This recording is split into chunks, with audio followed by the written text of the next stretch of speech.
ঠান্ডা মেঝেতে চুপচাপ বসে আছে লোকটি। তার চোখের সামনে শূন্য থালা। একসময় এই লোকটিই ছিল শহরের সবচেয়ে ধনী ব্যবসায়ী, রহমান সাহেব। আজ তার শরীর জীর্ণ, পোশাক মলিন। দীর্ঘশ্বাস ফেলে জানলার বাইরে তাকালো সে, যেখানে সূর্য ঢলে পড়ছে। চোখের কোণে এক ফোঁটা জল চিকচিক করে উঠল।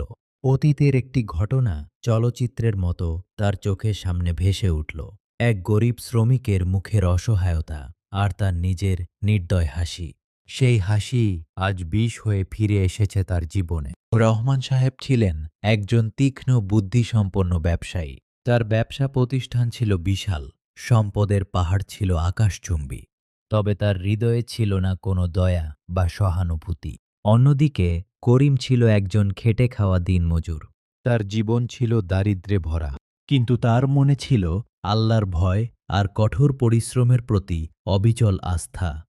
প্রতিদিন সকালে সে সূর্যাস্তের আগে কাজে বের হতো, আর সন্ধ্যায় ক্লান্ত শরীরে ঘরে ফিরত, সামান্য আয়ের আশায়।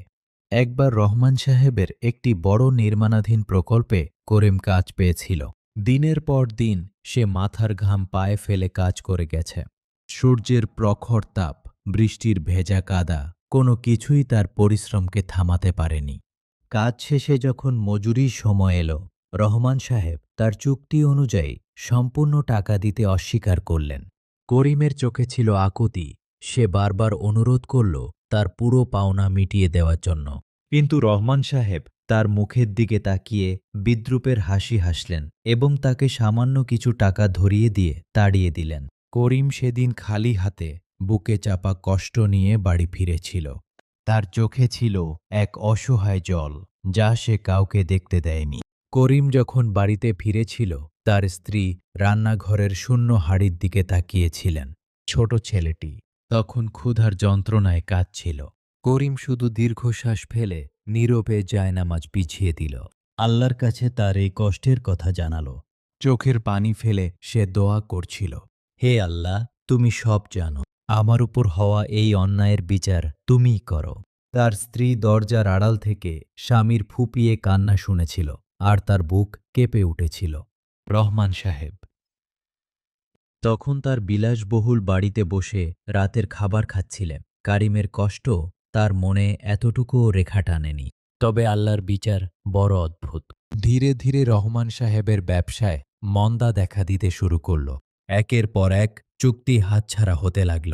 তার সবচেয়ে বড় কারখানাটি লোকসানের মুখে বন্ধ হয়ে গেল। তার দামি গাড়িগুলো বিক্রি হয়ে গেল। বিলাসবহুল বাড়িটিও হাতছাড়া হল। অহংকারে ভরা রহমান সাহেব প্রথমে এসবকে নিছকই দুর্ভাগ্য ভেবেছিলেন। তিনি বারবার চেষ্টা করলেন পরিস্থিতি সামাল দিতে, কিন্তু যেন সবকিছু বালি হয়ে তার হাতের ফাঁক দিয়ে বেরিয়ে যাচ্ছিল। তার স্ত্রী ও সন্তানরাও হতাশাগ্রস্ত হয়ে পড়ল। একদিন তিনি রাস্তার পাশে একটি জীর্ণ কুঁড়েঘরের সামনে দাঁড়িয়ে দেখলেন এক হতদরিদ্র বাবা তার ক্ষুধার্ত সন্তানের মুখে খাবার তুলে দিতে পারছে না। সেই দৃশ্য তার হৃদয়ে তীরের মতো বিঁধল। সেই রাতে রহমান সাহেব আর ঘুমাতে পারলেন না। তিনি বিছানায় শুয়ে ছটফট করছিলেন। পুরনো স্মৃতিগুলো তাকে বিঁধছিল।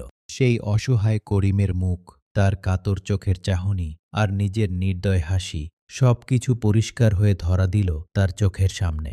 তিনি বুঝতে পারলেন এই সব তার নিজের কর্মফল। সেই গরিব শ্রমিকের মজুরি মেরে তিনি যে মহাপাপ করেছিলেন, তারই প্রায়শ্চিত্ত করছেন আজ। তার চোখ থেকে অঝরে জল গড়িয়ে পড়ল। তিনি বিছানা থেকে নেমে এসে জায়নামাজে সেজদায় লুটিয়ে পড়লেন। বুক ফেটে কান্না আসছিল তার।